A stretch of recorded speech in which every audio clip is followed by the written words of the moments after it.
Welcome to Penrose Learning, where we make understanding easy. In this video, I will show how to make vegetable soup for fat loss full guide. Start by gathering fresh vegetables, low-sodium broth, lean aromatics, and a reliable pot.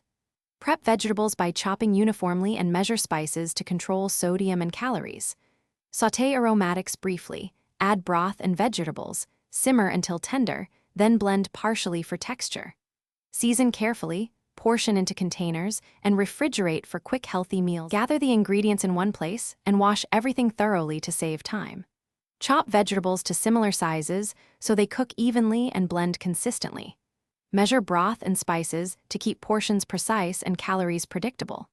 Keep a small bowl for trimmed ends to avoid waste and save peels for stock if desired. Use simple seasonings like black pepper, garlic, and a splash of lemon to brighten flavors without adding many calories. Begin by heating a small amount of oil and sweating onions, garlic, and celery until fragrant. Add broth and dense vegetables like carrots and potatoes, then simmer gently until fork tender. Stir in quick-cook greens and simmer only a few minutes to retain nutrients. For a creamier texture, blend 1/4 to 1/2 and return to the pot, adjusting seasoning to taste. Cool and portion for easy meals during the week. Thanks for watching. If this was helpful, leave a like and consider subscribing. See you next time.